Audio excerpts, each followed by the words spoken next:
Assalamualaikum warahmatullahi wabarakatuh. Kembali lagi bersama saya Rizky Nurhidayah. Dan kali ini Rizky akan menceritakan kisah teladan wanita mulia di zaman Nabi Muhammad SAW. Lalu siapa saja ya sobat? Dan tidak usah berlama-lama lagi, inilah serial wanita mulia di zaman Nabi Muhammad SAW. Asiyah adalah istri raja yang mengaku menjadi Tuhan yang harus disembah oleh rakyatnya. Ia adalah teladan terbaik bagi istri-istri Nabi dan salah satu wanita surga yang paling utama. Ia adalah contoh yang paling baik bagi wanita-wanita mukminah yang namanya tetap disebut-sebut hingga hari kiamat, tidak akan terhapus. Ia telah mengguncangkan singgasana kekafiran serta menggetarkan lantai kesyirikan dan paganisme. Ia disebutkan berderetan dengan penghulu wanita Bani Israel, Maryam bin Imran. Keimanannya begitu menghujam. Hubungannya dengan Allah Subhanahu wa Ta'ala sangatlah kuat. Pemahamannya begitu mendalam. Tutur katanya lemah lembut. Cara berfikirnya sangat cerdas dan cermat. Cita-citanya adalah mengabdi kepada Allah Subhanahu wa Ta'ala. Di antara kesaksian-kesaksian Islam yang telah ia peroleh adalah Rasulullah SAW bersabda, wanita surga yang paling utama adalah Khadijah binti Khuwailid, Fatimah binti Muhammad, Maryam binti Imran, dan Asiyah binti Muzahim istri Fir'aun.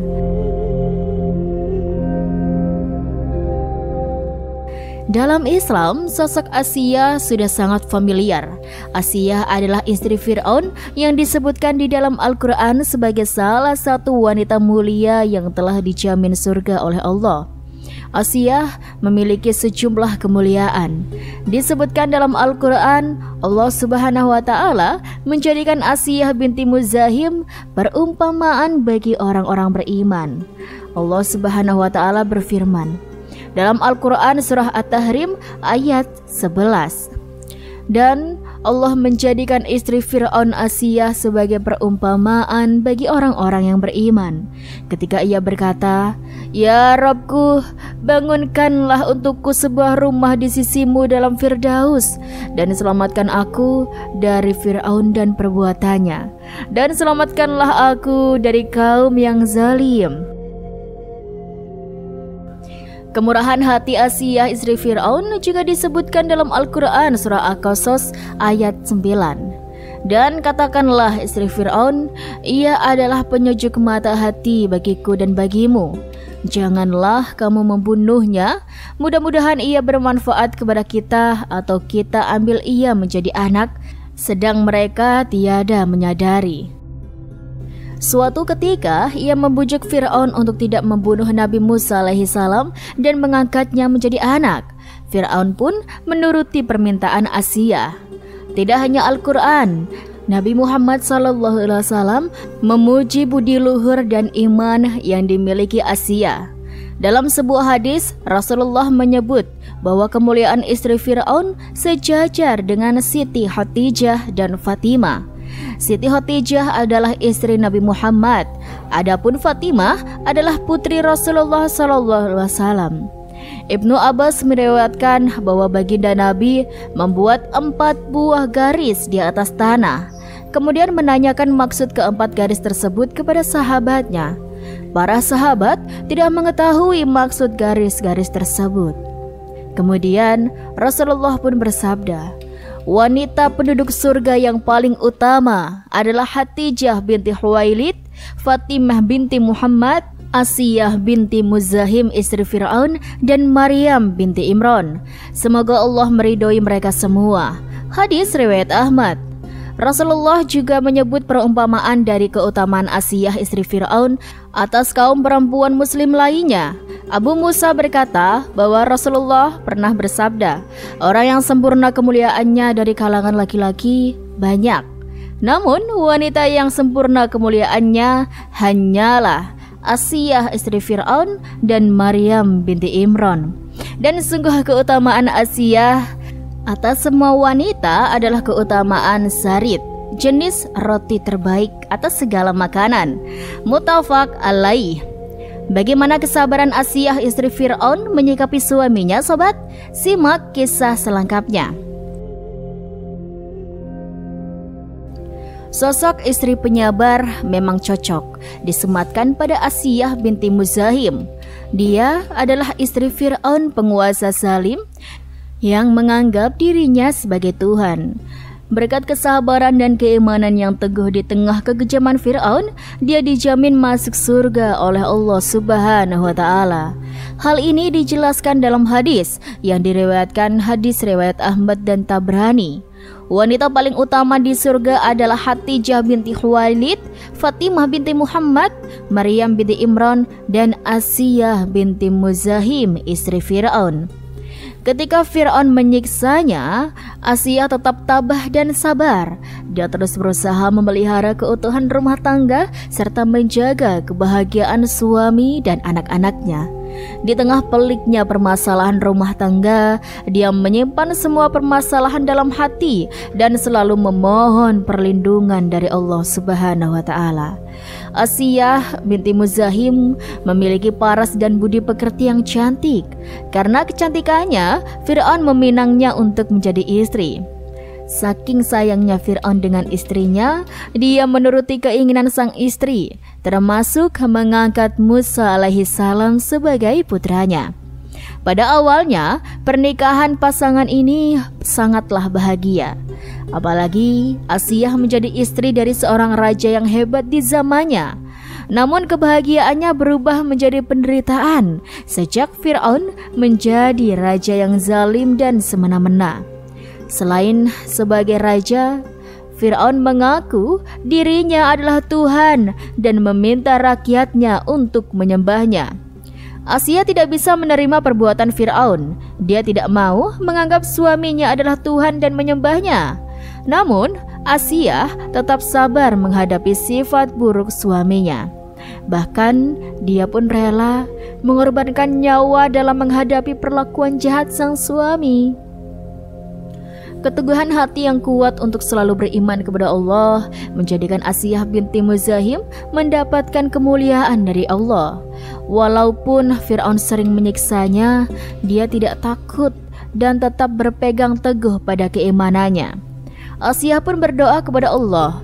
Dalam surat At-Tahrim ayat 11, Asiyah berdoa, "Ya Tuhanku, bangunlah untukku sebuah rumah di sisimu dalam surga, dan selamatkanlah aku dari Fir'aun dan perbuatannya, dan selamatkanlah aku dari kaum yang zalim." Doanya inilah yang menjadikan Asiyah salah satu wanita mulia yang dijamin Allah untuk masuk surga. Dia menjadi wanita yang teguh pendirian menentang kezaliman suaminya Fir'aun. Kesabaran Asiyah istri Fir'aun menyikapi suami dapat dijadikan suri teladan bagi para wanita mukmin. Kisah ini juga menggambarkan bahwa suami merupakan cobaan bagi istrinya. Begitu juga sebaliknya, istri juga merupakan cobaan bagi suaminya. Tetaplah di jalan Allah. Masalah rumah tangga menerpa, sesungguhnya Allah mencintai dan memuliakan orang-orang istri-istri yang bersabar. Al-Quranul Karim telah sekilas menyebut kisah tentang Asiyah binti Muzahim. Semoga Allah meridainya, yang disebutkan dalam dua peristiwa. Peristiwa pertama, ketika keluarga Fir'aun memungut Musa, Musa jatuh ke tangan yang kotor, berlumuran dosa lagi buruk. Namun ia memiliki kemampuan untuk melawan secara terang-terangan, tanpa ditedeng aling-aling. Ia telah menghadapi Fir'aun, Hamam, dan bala tentaranya. Mereka terus membunuh setiap bayi laki-laki yang lahir dari kaum Musa. Mereka mengkhawatirkan kerajaan, singgasana, dan anak keturunan mereka. Mereka pun menyebar mata-mata dan telik sandi. Namun, takdir berbicara lain. Wahai raja yang sombong dan terperdaya atas banyaknya bala tentara, sangat kejam menyiksa dan banyak yang mengikuti kekuasaanmu. Ketahuilah bahwa Allah yang Maha Agung tidak dapat dikalahkan dan tidak dapat dicegah serta tidak dapat ditentang takdirnya. Dia telah menetapkan bahwa bayi itulah yang sangat kamu khawatirkan, dan karenanya telah membunuh jiwa-jiwa yang tidak berdosa dan tidak terhitung lagi jumlahnya. Ketahuilah bahwa bayi tersebut dipelihara di dalam rumahmu sendiri, di atas ranjangmu, makan dan minum di rumahmu.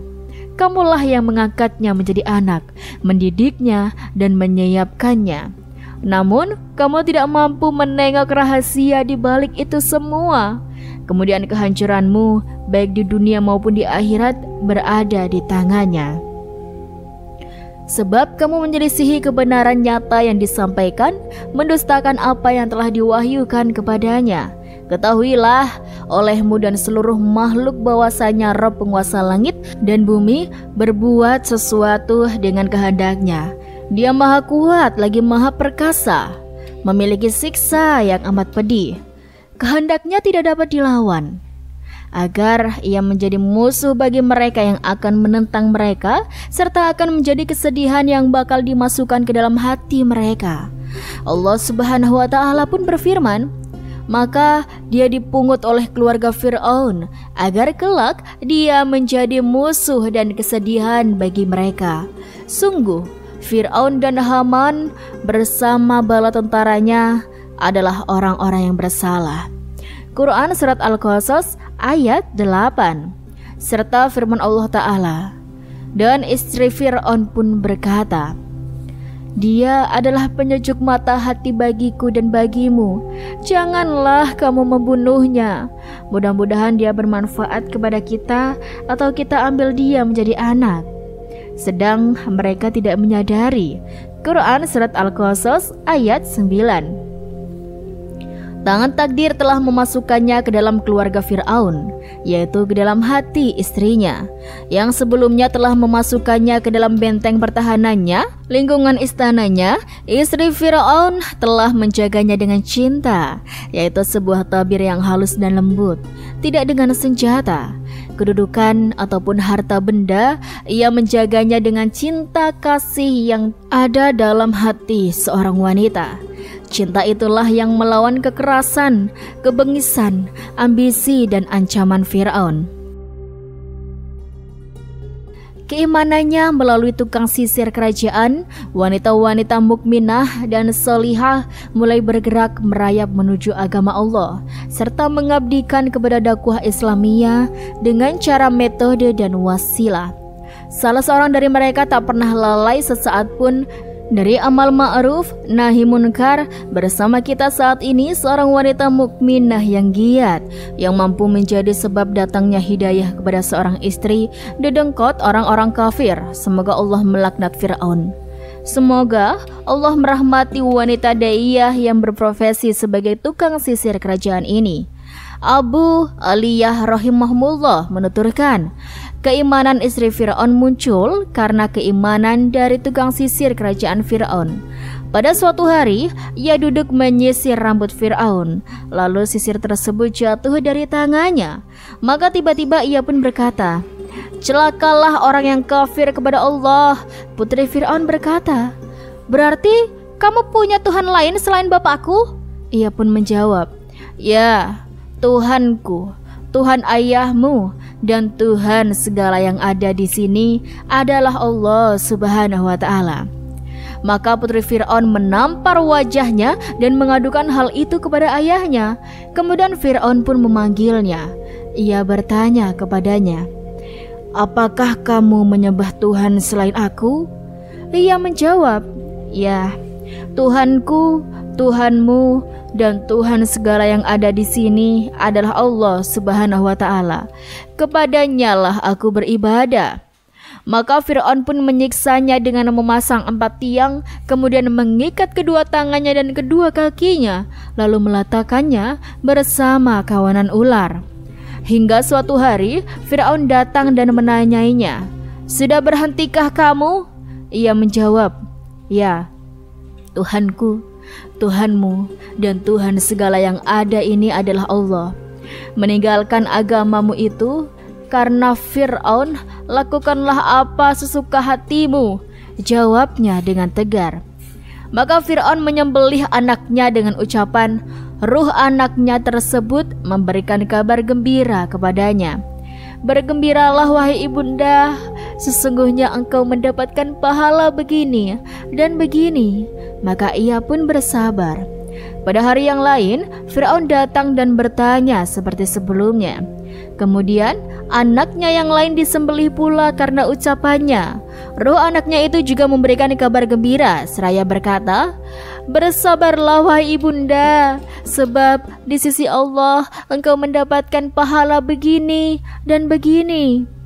Abu Aliyah melanjutkan, istri Fir'aun mendengar ucapan ruh anaknya yang paling besar, lalu yang paling kecil. Maka istri Fir'aun pun beriman. Allah mencabut nyawa wanita penjaga keluarga Fir'aun tersebut dan memperlihatkan pahala, kedudukan, dan kemuliaannya di surga kepada istri Fir'aun. Ketika ia melihatnya, maka keimanan, keyakinan, dan pembenarannya semakin bertambah. Tidak diragukan lagi bahwa istri Fir'aun mendengar atau melihat langsung proses pengadilan yang zalim terhadap wanita tukang sisir itu.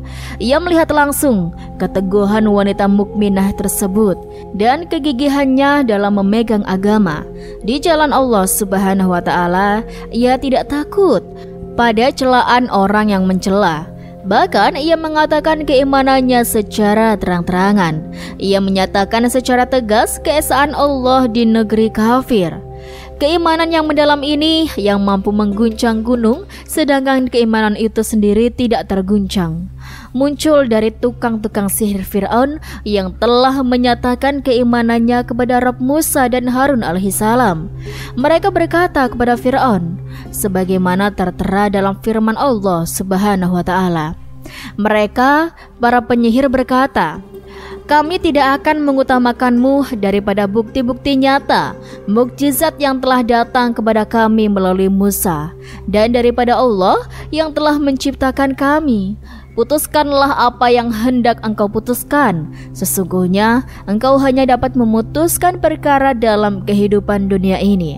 Sesungguhnya kami telah beriman kepada Tuhan agar Dia mengampuni semua kesalahan kami dan sihir yang telah engkau paksakan kepada kami. Allah lebih baik dan lebih kekal. Quran Surat Toha ayat 72-73. Mereka, para penyisir berkata, kami tidak akan memilih tunduk kepadamu atas bukti-bukti nyata mukjizat yang telah datang kepada kami dan atas Allah yang telah menciptakan kami. Maka putuskanlah yang hendak engkau putuskan. Sesungguhnya engkau hanya dapat memutuskan pada kehidupan di dunia ini. Kami benar-benar telah beriman kepada Tuhan kami agar Dia mengampuni kesalahan-kesalahan kami dan sihir yang telah engkau paksakan kepada kami, dan Allah lebih baik pahalanya dan lebih kekal azabnya. Wanita tukang sisir putri Fir'aun itu juga berkata, putuskanlah apa yang hendak kamu putuskan. Sesungguhnya kamu hanya akan dapat memutuskan pada kehidupan di dunia ini saja. Dan ungkapkan inilah yang juga akan dikatakan oleh istri Fir'aun, Asiyah binti Muzahim. Pada hari pertemuan kedua pasukan besar antara Musa alaihissalam dan para pengikutnya, semoga keselamatan dari Allah menaungi mereka. Dan Fir'aun, para pengikutnya, semoga laknat Allah menimpa mereka.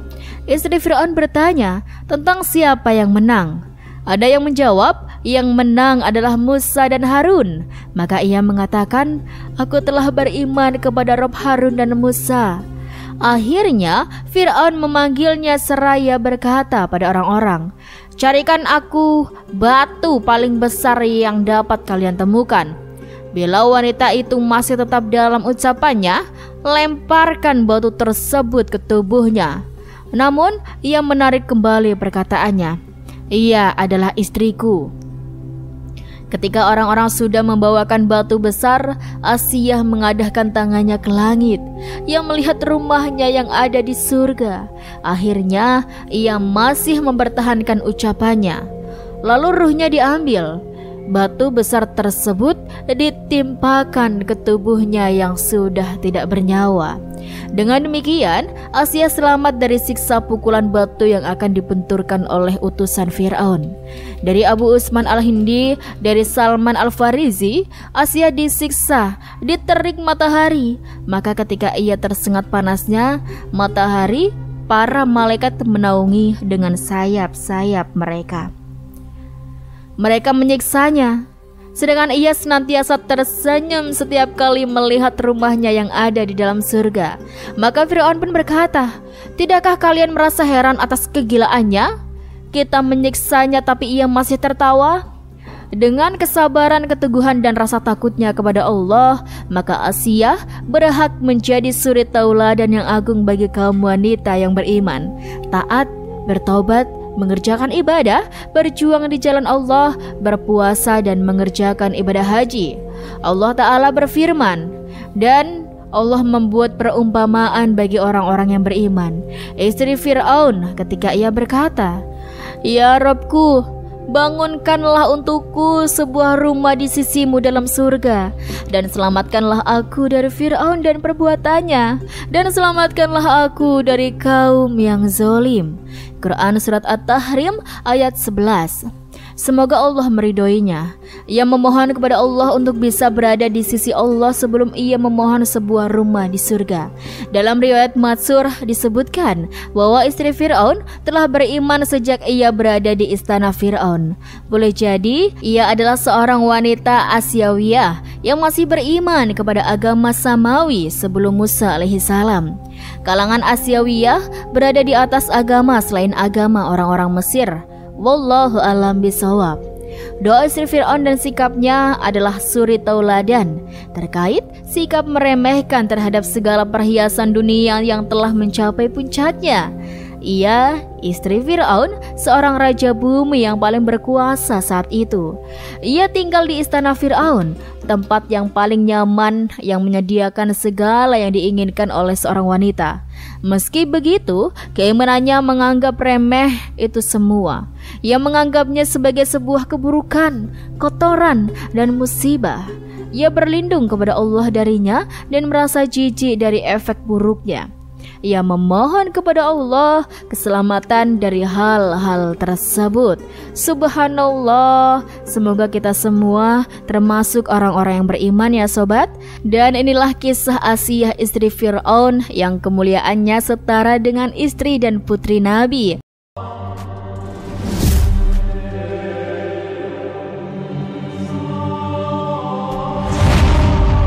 Masyarakat Arab yang hidup di daerah perkotaan memiliki tradisi untuk menitipkan bayi-bayi mereka kepada perempuan-perempuan desa. Bayi itu akan dirawat dan disusui dengan baik. Sebagai imbalannya, perempuan desa tadi akan mendapatkan upah yang telah disepakati sebelumnya. Hal itu dilakukan sebagai tindakan preventif bagi si bayi.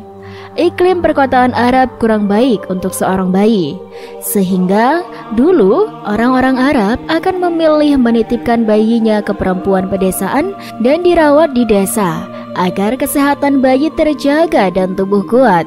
Hal ini juga dialami oleh Nabi Muhammad SAW saat masih bayi. Beliau pernah dirawat dan disusui oleh seorang perempuan desa dari kabilah Sa'ad bin Bakar yang bernama Halimah Asidiyah bin Abu Zuaib. Muhammad kecil hidup di perkampungan kabilah Sa'ad sampai usia 4 tahun. Ada yang mengatakan sampai usia 5 tahun. Halimah Asadiyah sendiri memiliki 3 orang anak, yaitu Abdullah bin Haris, An-Nisa binti Haris, dan Huzafah atau Huzamah binti Haris yang dijuluki Ashima. Nah sobat, secara otomatis ketiga anak Halimah itu menjadi saudara susuan Rasulullah SAW. Selain Rasulullah, Halimah juga pernah menyusui paman Nabi yang bernama Hamzah bin Abdul Muthalib. Sebelum menyusu kepada Halimah Asy'adiyah, Muhammad pernah menyusu kepada perempuan mantan budak dari Abu Lahab, yaitu Suwaibah al-Aslamiyah. Selain menyusui Rasulullah, Suwaibah juga pernah menyusu Masruh, putra Suwaibah, Hamzah bin Abdul Muthalib, dan Abu Salamah bin Abdul Asad al-Makhzumi. Jadi, Rasulullah merupakan saudara satu susuan dengan Hamzah dari dua jalur, yaitu Suwaibah al-Aslamiyah dan Halimah Asadiyah. Halimah mencari bayi untuk disusui. Keluarga Halimah hidup di perkampungan kabilah Sa'ad bin Bakar. Perkampungan itu terkenal tandus. Bahkan diharap tidak ada perkampungan yang lebih tandus dari kampung itu. Kampung kabilah Sa'ad bin Bakar sedang dilanda paceklik pada saat itu. Hewan ternak di kampung tidak ada yang tumbuh besar, semuanya kering dan kurus. Tidak jauh berbeda dengan kondisi kampung tempatnya hidup. Kondisi perekonomian keluarga Halimah juga sedang tidak membaik. Bahkan kedua bayinya terus menangis karena seharian tidak bisa mendapatkan susu. Air susu ibu atau ASI Halimah tidak mengeluarkan ASI, dan unta miliknya pun tidak mengeluarkan air susu untuk diperah. Susah benar kondisi keluarga Halimah pada saat itu. Nah, kemudian sobat, pada suatu hari Halimah bersama perempuan-perempuan kampung kabilah Sa'ad yang lain pergi ke kota Mekah untuk menawarkan jasa ASI mereka. Dalam perjalanan menuju kota, ia juga ditemani sang suami yang bernama Haritsah dan kedua anaknya yang masih bayi. Mereka berempat mengendarai keledai betina berwarna putih kehijauan dan seekor unta yang sudah tua. Dalam versi lain, unta tersebut berusia 2 tahun. Sepanjang perjalanan, keluarga Halimah merasa begitu sengsara. Di saat kendaraannya dalam kondisi lemah, kedua bayinya juga terus menangis. Bahkan kalau malam tidak bisa tidur karena kedua bayi masih terus menangis. ASI Halimah tidak keluar sama sekali. Begitu juga unta tua yang dibawanya. Setetes pun tidak mengeluarkan susu untuk diperah. Mereka hanya bisa mengharapkan keajaiban yang mengubah kondisi mereka saat ini. Sesampai di Mekah, perempuan-perempuan kampung kabilah Sa'ad pun mencari bayi-bayi yang hendak mereka susui. Namun sayang, dari sekian perempuan yang ada, tidak satu pun yang mau membawa Rasulullah untuk disusui. Hal itu wajar, karena kondisi Rasulullah yang yatim membuat mereka tidak melirik sama sekali. Mereka khawatir tidak bisa mendapatkan upah yang cukup jika menyusui seorang anak yang yatim. Semua perempuan sudah mendapatkan bayi, dan semua sepakat untuk kembali ke kampungnya. Namun, lagi-lagi kena asan menimpa keluarga Halimah. Hanya ia sendiri yang belum mendapatkan bayi. Mungkin karena kondisi Halimah yang tidak meyakinkan. Untuk menyusui anak sendiri saja tidak bisa. Halimah kemudian bertekad tidak akan pulang sebelum mendapatkan bayi untuk disusui. Namun, bagaimana lagi? Hanya Rasulullah seorang yang belum mendapatkan ibu susuan. Tanpa pikir panjang, Halimah pun menjemput Rasulullah kecil di rumahnya dan membawanya untuk disusui. Allah Subhanahu wa Ta'ala sudah merencanakan kebaikan bagi keluarga Halimah.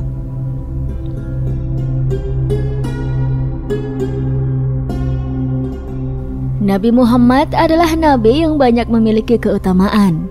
Tidak hanya dirasakan oleh dirinya, akan tetapi juga dirasakan oleh orang lain. Sebagaimana disebutkan dalam buku 39 tokoh wanita pengukir sejarah Islam nomor 13-19, Nabi Muhammad memberikan keajaiban kepada wanita susuannya, yaitu Halimah Sa'adiyah. Semenjak dari situlah banyak berkah dan keajaiban yang dialami oleh Halimah dan suaminya. Dan keajaiban tersebut patut diambil hikmahnya bagi kita semua. Nah, kira-kira sobat, apa ya keajaibannya?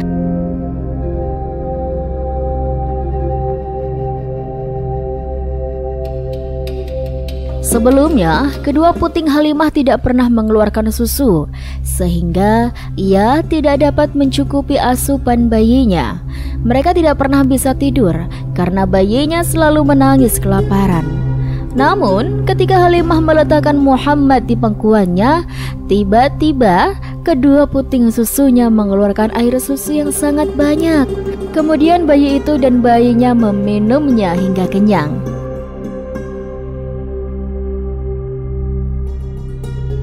Tak hanya Halimah sobat, unta tua mereka pun ikut dipenuhi susu.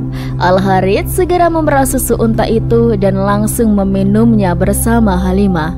Berbeda lagi dengan keledai yang biasanya mereka tunggangi.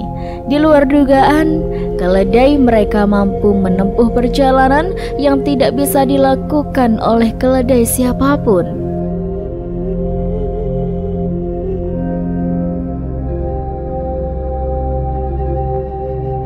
Setibanya di rumah, Halimah dan Al-Harits mendapati kambing mereka telah kenyang dan penuh dengan air susu.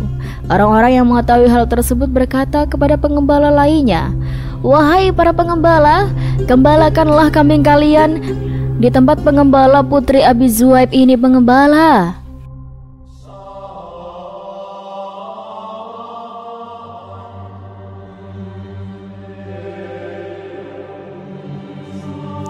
Setelah memperoleh kemenangan perang melawan suku Thaif, Rasulullah SAW membawa 6.000 tawanan, juga kambing dan unta yang tidak bisa diketahui jumlahnya.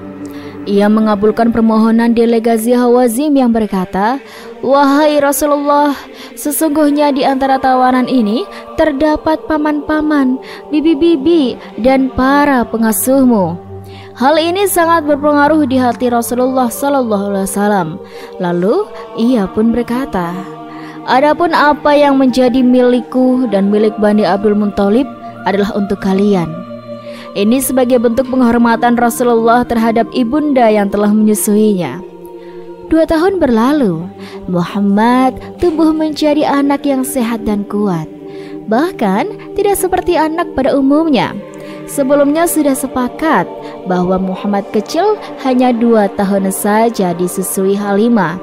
Sudah saatnya Muhammad dikembalikan di pangkuan ibunda, Siti Aminah.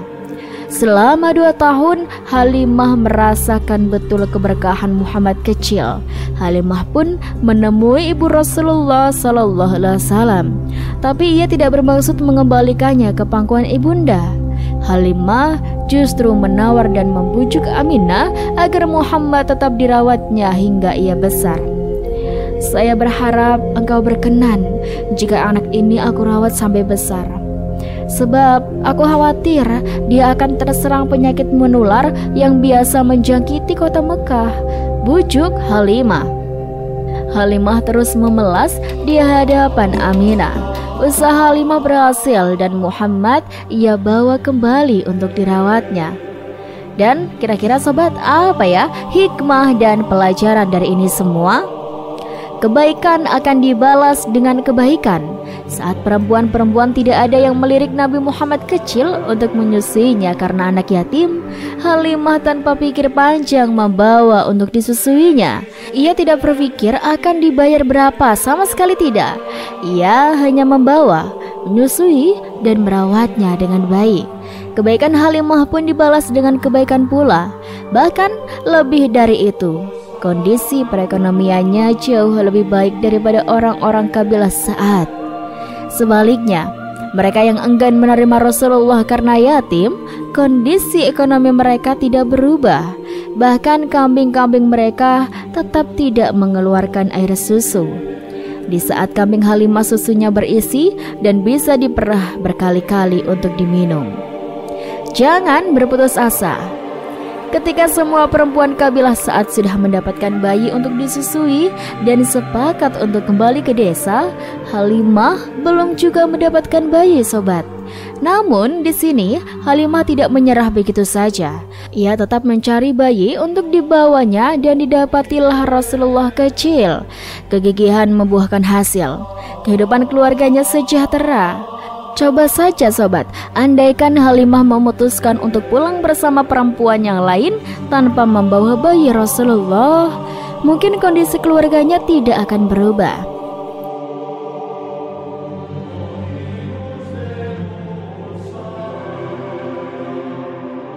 Bagaimanapun, semua ini sudah skenario Allah Subhanahu wa Ta'ala. Ia menakdirkan masa kecil Rasulullah untuk hidup di lingkungan perdesaan agar jauh dari kebisingan kota. Rasulullah SAW akan menjadi seorang nabi yang mendakwahkan ajaran Islam. Oleh karena itu, ia harus memiliki pikiran yang bersih, hati yang teduh, dan budi pekerti yang baik. Secara geografis, kehidupan di desa lebih tenang, tidak terganggu oleh kebisingan kota. Hal ini sangat mendukung untuk membentuk karakter unggul seorang Rasulullah Shallallahu Alaihi Wasallam. Itulah beberapa keajaiban yang dialami oleh Halimah Sa'diyah ketika menyusui Nabi Muhammad kecil. Semoga dari kisah ini bisa bermanfaat dan bisa menjadi pembelajaran bagi kita semuanya, serta semoga ada banyak hikmah di dalamnya. Pada tahun 575 Masehi, Siti Khadijah ditinggalkan ibunya. 10 tahun kemudian, ayahnya Khuwailid menyusul. Sepeninggal kedua orang tuanya, Khadijah dan saudara-saudaranya mewarisi kekayaannya. Kekayaan warisan menyimpan bahaya. Ia bisa menjadikan seseorang lebih senang tinggal di rumah dan hidup berfoya-foya.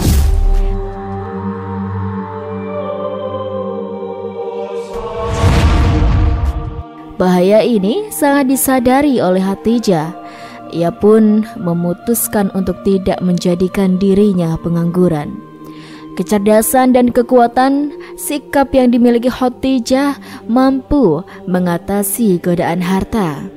Karenanya, Khadijah mengambil alih bisnis keluarga.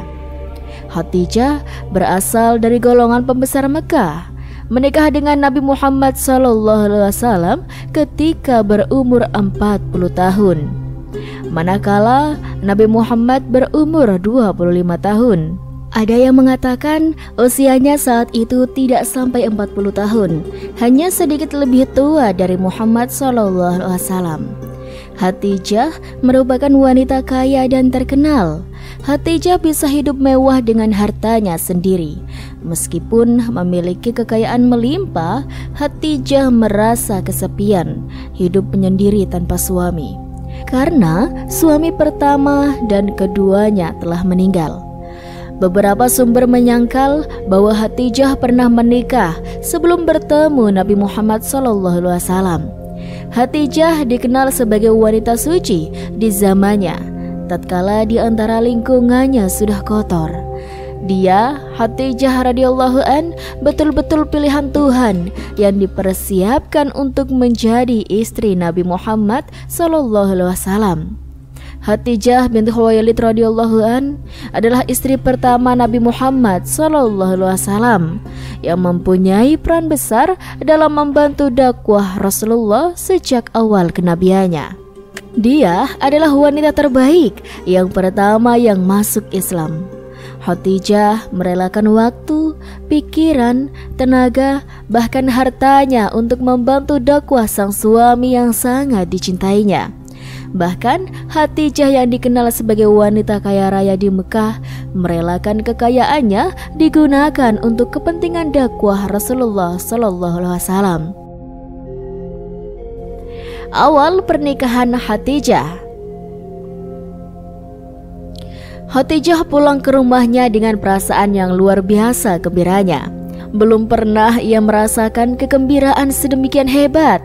Maka sejak itulah Khadijah senantiasa bersikap menunggu dari manakah gerangan kelak munculnya sang pemimpin itu.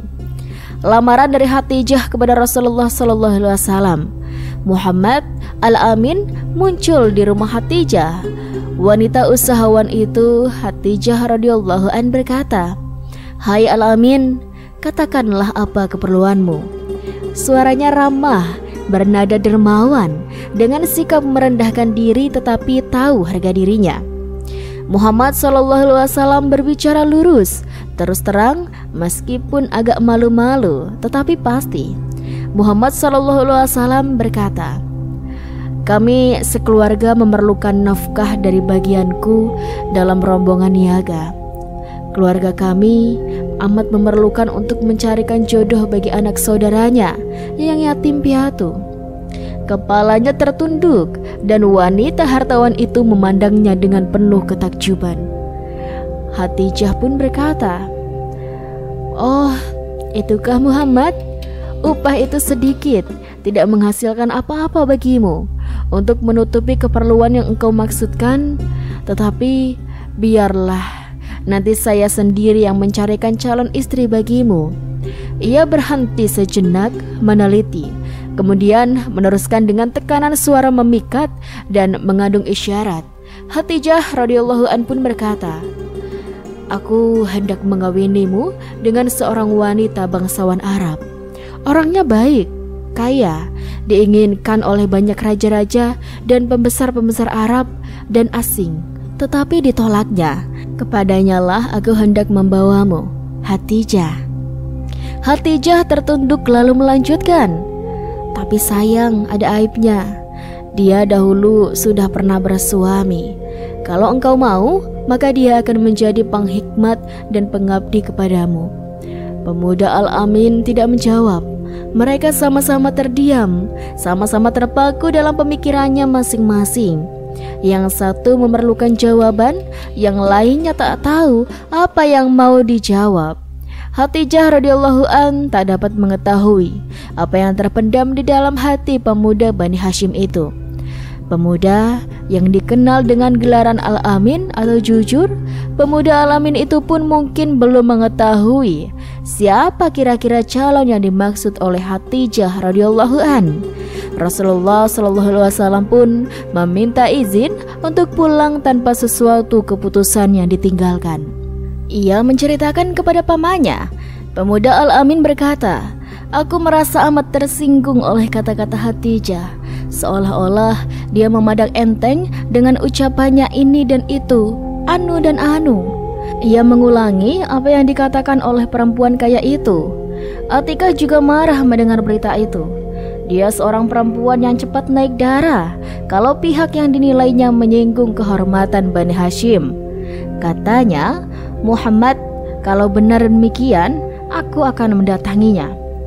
Atikah tiba di rumah Khadijah radhiyallahu an, terus menegurnya, "Hei Khadijah, kalau kamu mempunyai harta kekayaan dan kebangsawanan, maka kami pun memiliki kemuliaan dan kebangsawanan. Kenapa kamu menghina putraku, anak saudaraku Muhammad?" Khadijah radhiyallahu an pun terkejut mendengarnya. Tak disangkanya bahwa kata-katanya itu akan dianggap penghinaan.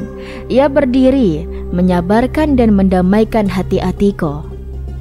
Khadijah pun berkata, "Siapa yang sanggup menghina keturunanmu dan sukumu? Terus terang saja, aku katakan kepadamu bahwa dirikulah yang kumaksudkan kepada Muhammad sallallahu alaihi wasallam. Kalau ia mau, aku bersedia menikah dengannya. Kalau tidak, aku pun berjanji tidak akan bersuami hingga mati." Pernyataan jujur, ikhlas dari Khadijah membuat Atikoh terdiam. Kedua wanita bangsawan itu sama-sama cerah. Percakapan menjadi serius. Tapi Khadijah, apakah suara hatimu sudah diketahui oleh sepupu Warakah bin Naufal? Tanya Atikoh sambil meneruskan. Kalau belum, cobalah meminta persetujuannya. Ia belum tahu. Tetapi katakanlah kepada saudaramu Abu Thalib supaya mengadakan perjamuan sederhana, jamuan minum di mana sepupuku diundang, dan disitulah diadakan majelis lamaran. Khadijah radhiyallahu berkata seolah-olah hendak mengatur siasat. Ia yakin Warakah takkan keberatan karena dialah yang menafsirkan mimpinya akan bersuamikan seorang nabi akhir zaman. Atikoh pun kemudian pulang dengan perasaan tenang dan juga puas. Pucuk dicinta ulang pun tiba. Ia segera menyampaikan berita gembira itu kepada saudara-saudaranya.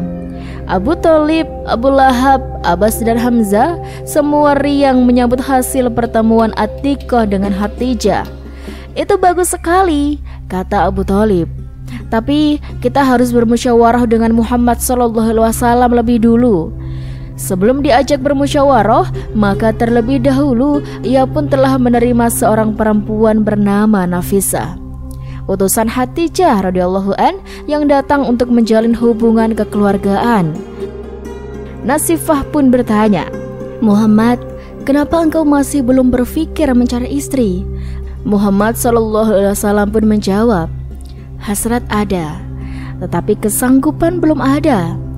Nafisah pun menjawab, bagaimana kalau seandainya ada yang hendak menyediakan nafkah, lalu engkau mendapat seorang istri yang baik, cantik, berharta, berbangsa, dan sekufu pula denganmu, apakah engkau akan menolaknya? Pemuda Al-Amin, Rasulullah SAW bertanya, siapakah dia? Tanya Muhammad. Nafisah pun menjawab, Hatijah.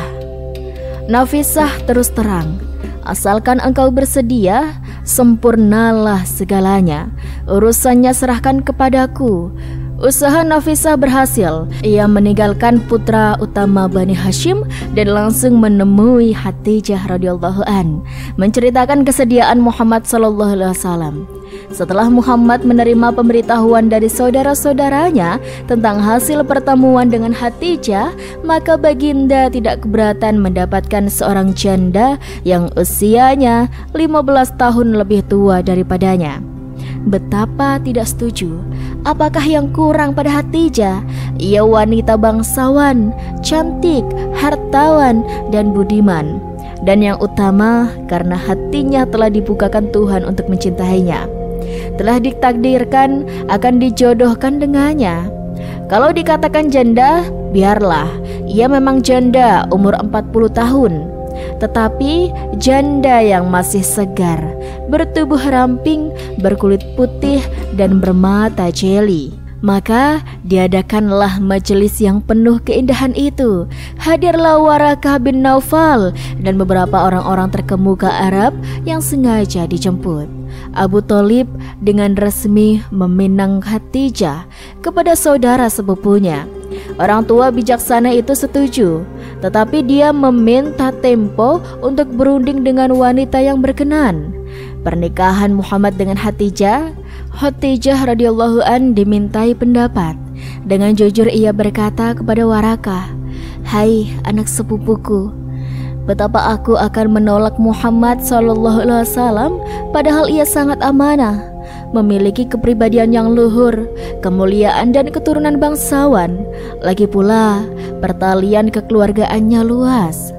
Warakah berujar, "Benar katamu Hatijah, hanya saja ia tak berharta." Sambut Hatijah radhiyallahu an, "Kalau ia tak berharta, maka aku cukup berharta. Aku tak memerlukan harta lelaki. Kuwakilkan kepadamu untuk menikahkan aku dengannya." Warakah bin Naufal kembali mendatangi Abu Thalib, memberitakan bahwa dari pihak keluarga perempuan sudah bulat mufakat dan merestui bakal pernikahan kedua mempelai. Lamaran diterima dengan persetujuan mas kawin 500 dirham. Abdullah bin Abu Kuhafah atau Abu Bakar As-Siddiq radhiyallahu an, sahabat akrab Muhammad sallallahu alaihi wasallam, sejak dari masa kecil memberikan sumbangan pakaian indah buatan Mesir yang melambangkan kebangsawan Quraisy, sebagaimana layaknya dipakai dalam upacara adat istiadat pernikahan agung. Apalagi karena yang akan dinikahi adalah seorang hartawan dan bangsawan pula. Peristiwa pernikahan Muhammad dengan Hatijah berlangsung pada hari Jumat, 2 bulan sesudah kembali dari perjalanan niaga ke negeri Syam. Bertindak sebagai wali Hatijah radhiyallahu an ialah pamannya bernama Amir bin Asad. Warakah bin Naufal membacakan khutbah pernikahan dengan fasih, disambut oleh Abi Thalib sebagai berikut. Alhamdulillah, segala puji bagi Allah yang menciptakan kita keturunan Nabi Ibrahim, benih Nabi Ismail, anak cucu Ma'ad dari keturunan Mudar.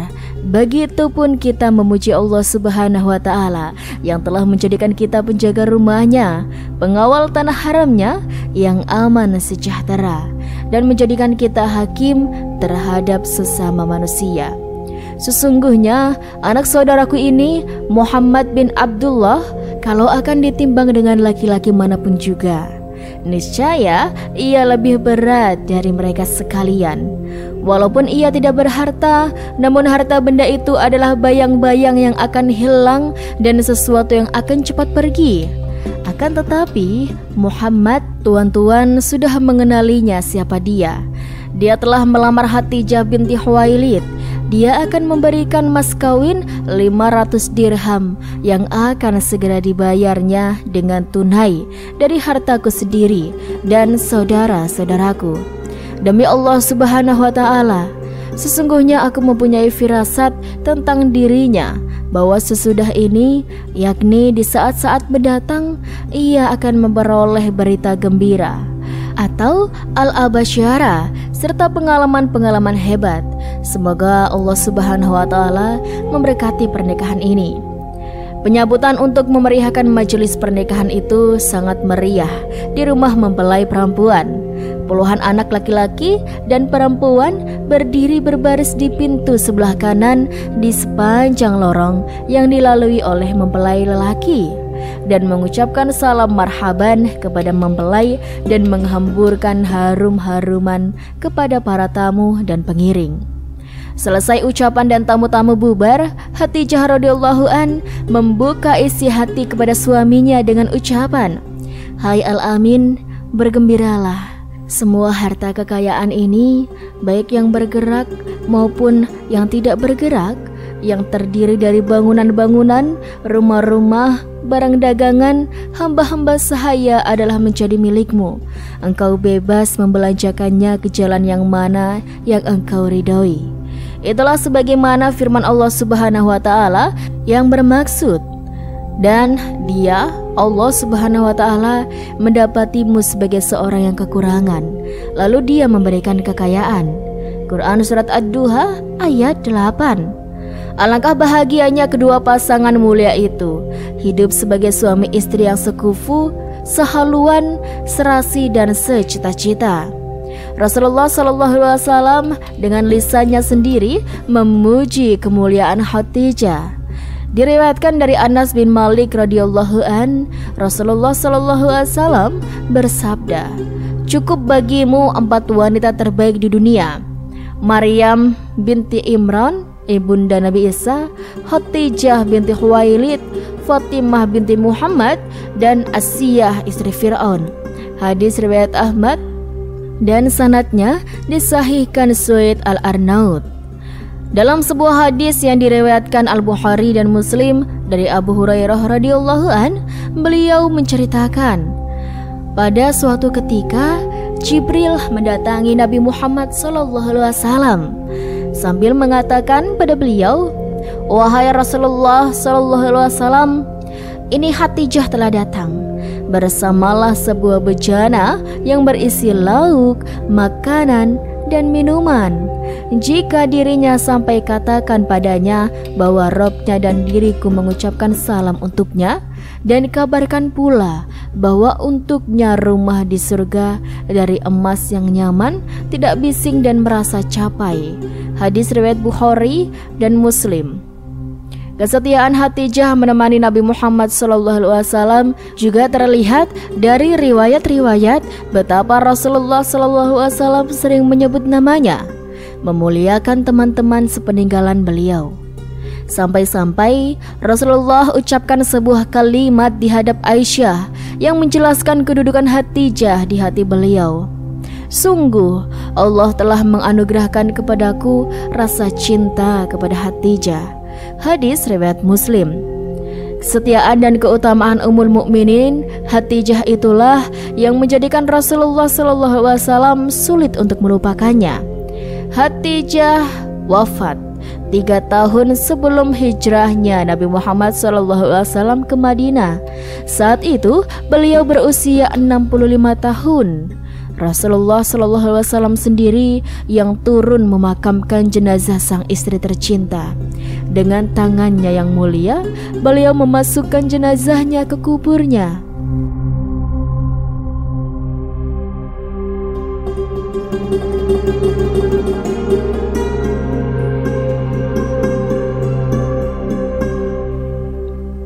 Wafatnya Khadijah sangat berdekatan waktunya dengan wafatnya paman Rasulullah, Abu Thalib, yang selalu melindungi beliau saat diganggu oleh orang-orang Quraisy.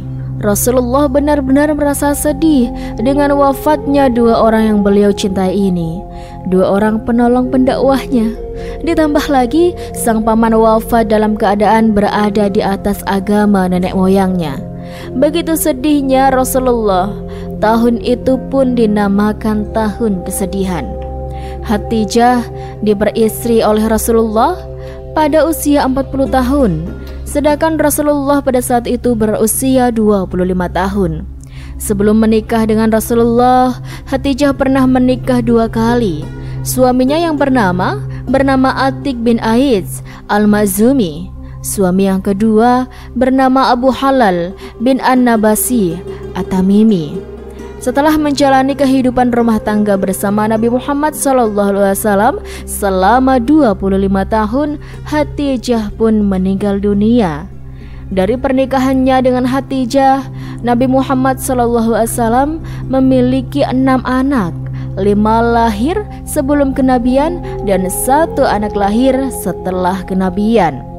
2 putra Rasulullah yang pertama yaitu bernama Qasim. Namanya menjadi kunyah Rasulullah, Abul Qasim.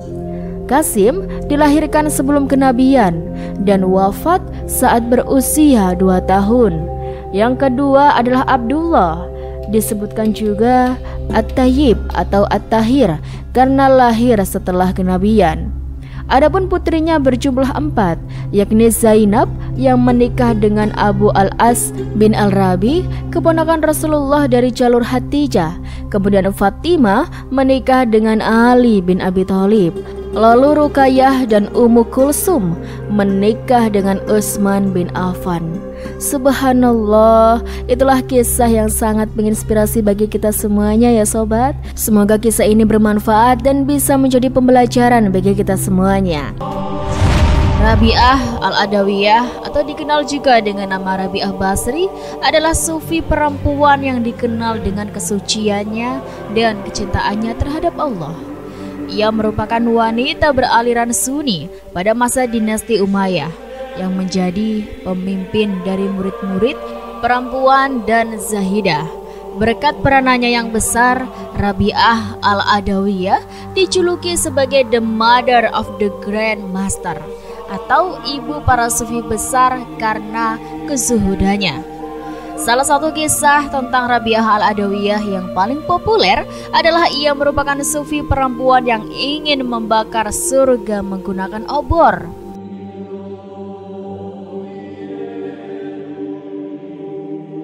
Kehidupan sang salik tidak hanya menggetarkan orang-orang Islam atau generasi sezamannya. Orientalis Louis Massignon memuji peri kehidupan Rabi'ah sebagai suatu kehidupan yang menyebarkan harum wangi ke orang-orang sekitarnya. Sampai kini, ajaran-ajaran tasawuf salik perempuan tersebut masih bergema dan dipelajari, khususnya mengenai cinta atau mahabbah dan kedekatan atau al-uns kepada Allah Subhanahu wa taala. Inilah 10 syair cinta Allah Subhanahu wa taala, sufi wanita Rabi'ah Adawiyah. Syair pertama Rabi'ah al-Adawiyah. Jika aku menyembahmu karena takut api nerakamu, bakarlah aku di dalamnya. Dan jika aku menyembahmu karena mengharap surgamu, haramkanlah aku daripadanya. Namun jika aku menyembahmu karena kecintaanku kepadamu, jangan palingkan wajahmu dariku. Syair kedua Rabi'ah al-Adawiyah. Tuhanku, tenggelamkan aku dalam cintamu, hingga tak ada satupun yang menggangguku dalam menjumpaimu. Bintang ke bintang berkelip-kelip, manusia terlena dalam buaya yang tidur lelap. Pintu-pintu istana pun telah rapat Tuhanku. Malam telah berlalu dan siang segera menampakkan diri. Aku gelisah, apakah amalanku engkau terima sehingga aku merasa bahagia? Ataukah engkau tolak sehingga aku merasa sedih? Demi kemahakuasaanmu, inilah yang aku akan lakukan selama engkau beri aku hayat. Sekiranya engkau usir dari depan pintumu, aku tidak akan pergi karena cintaku kepadamu telah memenuhi hatiku.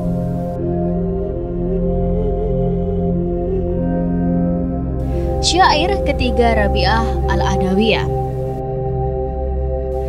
Alangkah buruknya orang yang menyembah Allah lantaran mengharap surga dan ingin diselamatkan dari api neraka. Seandainya surga dan neraka tak ada, apakah engkau tidak akan menyembahnya? Aku menyembah Allah lantaran mengharap ridhonya. Nikmat dan anugerah yang diberikannya sudah cukup menggerakkan hatiku untuk menyembahmu.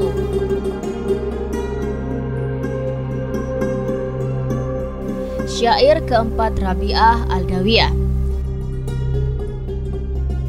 Ilahi, sesudah aku mati, masukkanlah diriku ke neraka, dan jasmaniku memenuhi seluruh ruangan neraka. Dengan begitu, tidak ada orang lain yang dapat dimasukkan ke sana. Syair kelima Rabi'ah Al-Adawiyah.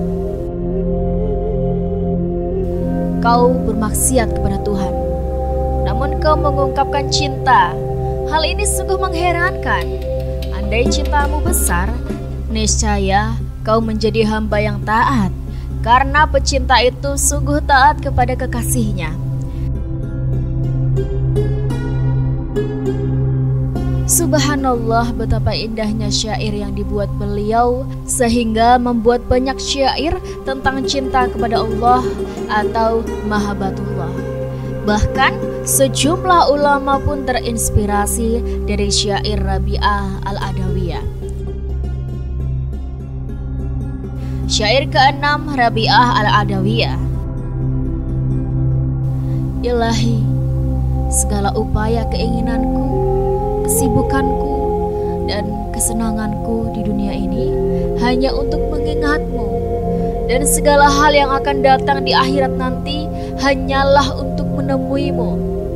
Inilah diriku yang sebenarnya, sebagaimana yang telah kunyatakan sekarang. Perbuatlah seperti apa yang engkau kehendaki. Syair ketujuh Rabi'ah Al-Adawiyah. Aku mencintaimu dengan dua macam cinta. Cinta karena diriku dan cinta karena engkau layak dicintai. Dengan cinta karena diriku, kusibukkan diriku dengan mengingat-ingatmu selalu dan bukan selainmu. Sedangkan cinta karena engkau yang layak dicintai. Di sanalah kau menyingkap hijabmu agar aku dapat memandangmu. Namun tak ada pujian kepada diriku. Segala puji hanya untukmu.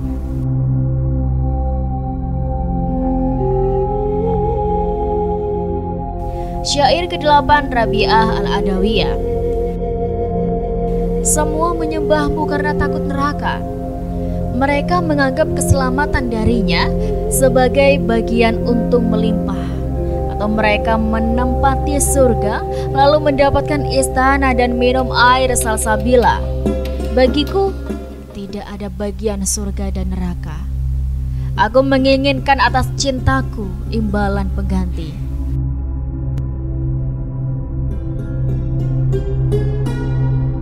Syair ke-9 Rabi'ah Al-Adawiyah. Aku mengabdi kepada Tuhan bukan karena takut kepada neraka, bukan pula karena ingin masuk surga, namun aku mengabdi karena cintaku padanya.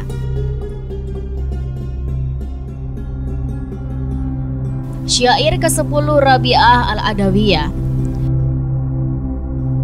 Ya Allah, apapun yang engkau karuniakan kepadaku di dunia ini, berikanlah kepada musuh-musuhmu.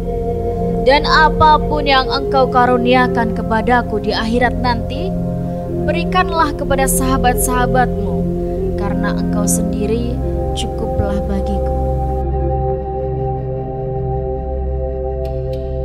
Subhanallah, begitu indah syair yang beliau buat tentang cinta kepada Allah atau mahabbatullah, sehingga sejumlah ulama pun terinspirasi dari syair Rabi'ah Al-Adawiyah. Setelah kita semua mendengarkan syair yang indah itu dari beliau, kita masuk ke dalam awal kehidupan Rabi'ah Al-Adawiyah.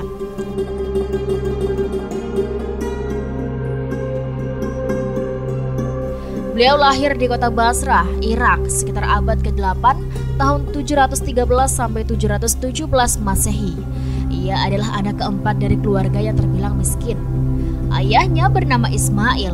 Setelah malam menjelang kelahiran Rabi'ah, kondisi perekonomian sang ayah sangat buruk sehingga ia tidak punya uang dan penerangan untuk bisa menemani istrinya melahirkan. Beberapa hari kemudian setelah Rabi'ah lahir, Ismail bertemu dengan Muhammad dalam mimpinya. Di dalam mimpi itu, Nabi Muhammad mengatakan kepada Ismail untuk tidak bersedih karena Rabi'ah kelak akan tumbuh menjadi seorang wanita yang mulia. Sejak kecil, Rabi'ah sudah dikenal sebagai anak yang sangat pintar dan taat beribadah. Beberapa tahun berselang, ayahnya Ismail meninggal dunia dan kemudian disusul oleh sang ibu. Sehingga sejak kecil Rabi'ah sudah menjadi yatim piatu. Kedua orang tuanya hanya meninggalkan harta sebuah perahu yang kemudian digunakan oleh Rabi'ah untuk mencari nafkah. Rabi'ah pun bekerja sebagai penarik perahu yang menyeberangkan orang-orang dari sungai Dajilah ke sungai lain, dijadikan hamba sahaya atau perdagangan manusia.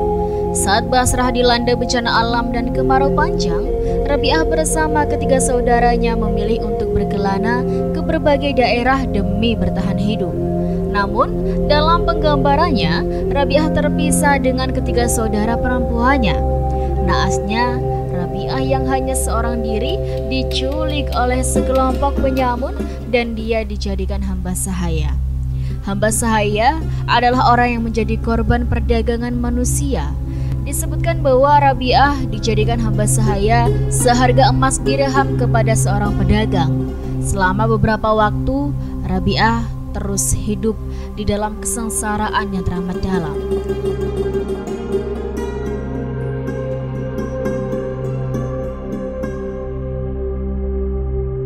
Suatu malam, Rabi'ah bermunajat kepada Allah Subhanahu wa Ta'ala. Apabila dapat bebas dari perbudakan ini, ia berjanji tidak akan berhenti beribadah. Tidak disangka, doa Rabi'ah langsung terjawab. Saat sedang sholat malam, tiba-tiba majikan dari Rabi'ah dikejutkan oleh sebuah lentera yang bergantung di atas kepalanya tanpa sehelai tali. Cahaya tersebut bagaikan lentera yang menyinari seluruh rumah atau disebut sakinah, berarti cahaya rahmat Tuhan dari seorang muslimah suci. Melihat peristiwa aneh ini, sang majikan merasa takut sehingga Rabi'ah pun dibebaskan. Menjadi sufi perempuan.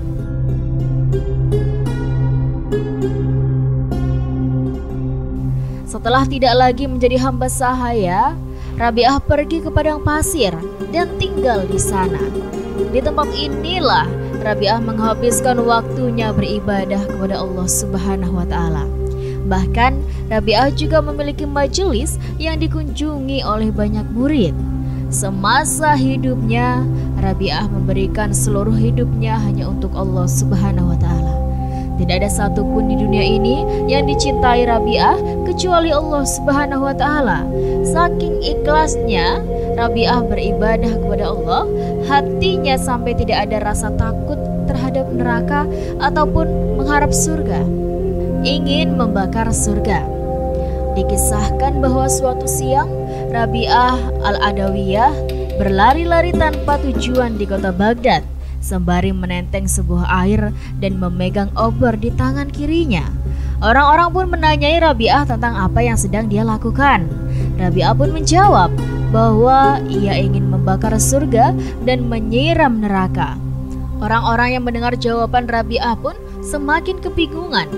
Menurut Rabi'ah, harapan akan surga dan ketakutan akan api neraka inilah yang membuat umat Islam menjadi semakin jauh dari cinta dan kasih kepada Allah Subhanahu wa Ta'ala. Oleh sebab itu, Rabi'ah ingin membakar surga supaya sirna segala harapan akan surga. Lalu, ia juga ingin menyiram api neraka supaya lenyap segala rasa takut umat Islam terhadap panasnya api neraka. Setelah kedua hal itu dilakukan, mungkin umat Islam akan menjadi lebih cinta kepada Allah Subhanahu wa Ta'ala karena cinta itu sendiri tanpa ada pengharapan terhadap surga dan ketakutan terhadap api neraka. Wafatnya Rabi'ah Al-Adawiyah. Sekembalinya Rabi'ah dari Mekah untuk melaksanakan ibadah haji, kesehatan sang sufi perempuan ini mulai menurun. Rabi'ah diperkirakan meninggal dunia di usia 83 tahun pada 1801. Jasadnya dikebumikan di Basrah, Irak. Melalui perbuatan dan tindakannya, Rabi'ah Al-Basri tidak cocok dengan peran tradisional perempuan dalam masyarakat pada masanya. Sebaliknya, dia menjalani kehidupan mandiri dan menjadi berpengaruh di antara lingkaran teolog dan cendekiawan. Sepanjang waktunya, dia adalah seorang wanita yang memberikan teladan bagi orang-orang untuk diikuti. Dalam Quran Surat An-Nisa ayat 32 pun menjelaskan, bagi laki-laki ada hak, bagian dari apa yang diusahakannya, dan bagi perempuan ada hak atau bagian dari apa yang diusahakannya. Ayat ini menjelaskan bahwa antara laki-laki dan perempuan tidak ada bedanya dalam apa yang diusahakannya.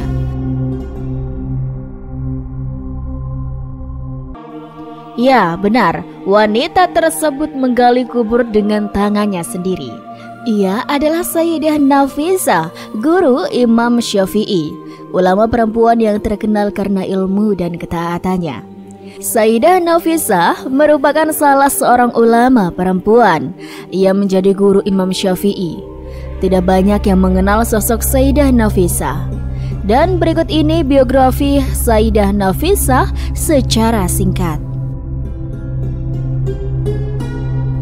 Sayyidah Nafisah binti Al-Hasan Al-Anwar bin Zaid Al-Ablaj bin Hasan bin Ali bin Abi Thalib lahir di Mekah pada pertengahan bulan Rabiul Awal tahun 145 Hijriah. Sayyidah Nafisah adalah ulama perempuan yang terkenal dari keluarga Nabi. Sayyidah Nafisah dikenal mempunyai ilmu pengetahuan, ahli ibadah, taat beragama, dan berbudi pekerti luhur. Saat usia 5 tahun, Sayyidah Nafisah dibawa orang tuanya ke Madinah untuk mengaji kepada sejumlah ulama perempuan dari kalangan sahabat dan tabi'in sampai menguasai berbagai ilmu. Di antara ilmu yang dikuasai adalah Al-Quran, tafsir, hadis, dan fikih, hingga ia mendapatkan julukan Nafisah al-Ilm wa Karimah Ad-Darain. Julukan tersebut artinya adalah Nafisah sang ulama perempuan dan perempuan mulia di dunia dan di akhirat. Konon, ia berjalan kaki selama 3 tahun sambil berpuasa dan selalu melaksanakan sholat malam ke Mekah di setiap tahunnya untuk melaksanakan haji. Keponakan Sayyidah Nafisah, Zainab, menyampaikan kesaksiannya tentang ibadah bibinya tersebut. Nah, ternyata sobat, Sayyidah Zainab, keponakannya, tidak pernah melihat Sayyidah Nafisah tidur malam. Setelah 40 tahun, waktu siang hari tidak makan kecuali saat 2 hari raya dan 3 hari tasyrik. Dikatakan oleh Zainab bahwa Sayyidah Nafisah hafal Al-Quran dan mampu menafsirkannya, sehingga ia sering membaca Al-Quran sambil menangis. Nama Sayyidah Nafisah tidak hanya terkenal di daerah Hijaz, namun juga Mesir dan negeri-negeri Timur Tengah lainnya. Jemaah haji dari Mesir yang bertemu dengannya saat di Mekah dan di Madinah terkesan dengan pengetahuannya yang luas dan kepribadiannya yang baik. Suatu hari, Sayyidah Nafisah bersama suami, ayah, dan anak-anaknya berangkat ke Mesir di hari Sabtu 26 Ramadan 193 Hijriah. Saat Sayyidah Nafisah di Mesir, masyarakat di sana ingin mengunjungi rumahnya hampir setiap hari untuk mendengarkan pesan-pesan atau ceramah-ceramahnya. Ketika ia sudah merasa cukup tinggal di Mesir, ia berniat untuk kembali ke Madinah. Namun, masyarakat Mesir merasa keberatan jika Sayyidah kembali ke Madinah. Lalu, saat Sayyidah Nafisah tidur, ia bermimpi bertemu kakeknya, Rasulullah SAW. Dalam mimpinya, Rasulullah meminta agar menetap di Mesir. Akhirnya, ia pun memutuskan untuk tetap tinggal di Mesir. Ia tinggal di rumah yang dihibahkan Abdullah bin Asiri bin Al-Hakam, yaitu gubernur Mesir pada saat itu. Sayyidah Nafisah menghabiskan waktunya untuk mengaji, mengajar, mendidik umat, dan beribadah kepada Allah Subhanahu wa Ta'ala. Sosoknya gigih membela, melakukan advokasi, dan melindungi rakyat yang teraniaya oleh kekuasaan. Nah, sedangkan pada tahun 198 Hijriah, Imam Syafi'i datang ke Mesir. Ia tinggal di sana lebih dari 4 tahun. Imam Syafi'i mengarang kitab-kitabnya yang bagus dan penuh makna, sehingga namanya dikenal. Karena hal itu juga orang-orang menerima dan mencintainya. Tersebarlah mazhab Imam Syafi'i di tengah-tengah mereka. Imam Syafi'i suatu ketika meminta untuk bertemu dengan Sayyidah Nafisah. Sayyidah Nafisah mendengar nih tentang kebesaran Imam Syafi'i. Ia sangat senang mendengar keinginan sang imam dan menyambutnya dengan penuh kegembiraan. Setelah itu mereka sering melakukan pertemuan-pertemuan. Hubungan mereka semakin erat. Terdapat riwayat yang mengatakan tentang Imam Syafi'i yang sering bersama Sayyidah Nafisah ketika di Mesir. Ulama yang paling sering bersamanya dan mengaji kepadanya justru dalam statusnya sebagai tokoh besar dalam fikih. Imam Syafi'i dan Sayyidah Nafisah yang sering melakukan salat tarawih bersama. Imam Syafi'i selalu pergi ke tempat Sayyidah Nafisah. Ia selalu meminta doa kepada Sayyidah Nafisah dan mengharap keberkahannya. Imam Syafi'i mendengarkan hadis darinya. Imam Syafi'i jika sakit, ia mengutus muridnya sebagai penggantinya. Nah, sewaktu-waktu Imam Syafi'i menderita sakit nih sobat. Ia lalu mengirim utusan untuk memintakan doa dari Sayyidah Nafisah untuknya. Namun, Sayyidah Nafisah berkata kepada utusan itu, Allah membaguskan perjumpaannya dengannya dan memberinya nikmat dapat memandang wajahnya yang mulia. Utusan tersebut saat kembali lalu mengabarkan yang dikatakan Sayyidah Nafisah. Imam Syafi'i sadar bahwa perjumpaan dengan Tuhannya semakin dekat. Imam Syafi'i pun memberikan wasiat kepada Sayyidah Nafisah mau menyolatkan jenazahnya bila ia wafat. Akhir Rajab tahun 204 Hijriah, Imam Syafi'i wafat. Sayyidah Nafisah pun melaksanakan wasiatnya. Jenazah Imam Syafi'i dibawa dari rumahnya ke Fustat ke rumah Sayyidah Nafisah. Disitulah disolatkan dengan imam adalah Abu Ya'qub Al-Buwaiti, salah seorang sahabat Imam Syafi'i.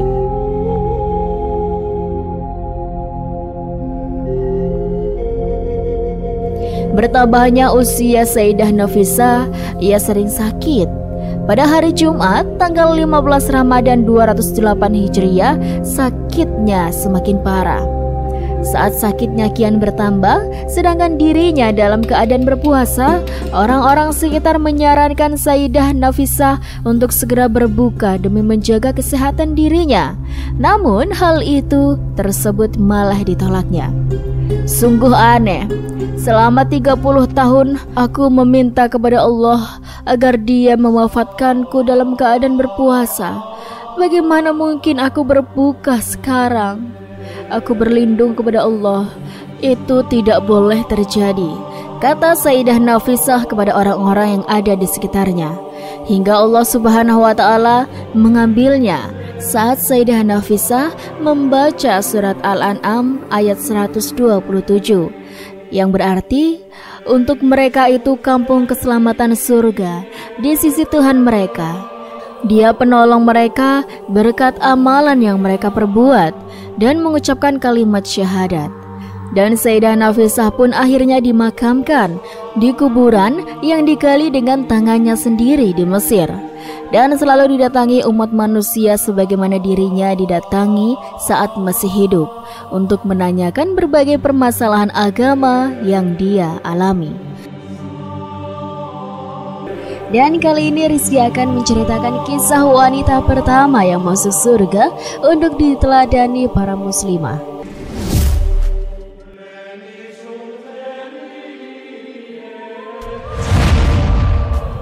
Seluruh wanita muslim tentu mendambakan kesempatan masuk surga. Keindahan dan keistimewaannya telah banyak digambarkan dalam Al-Quran dan hadis.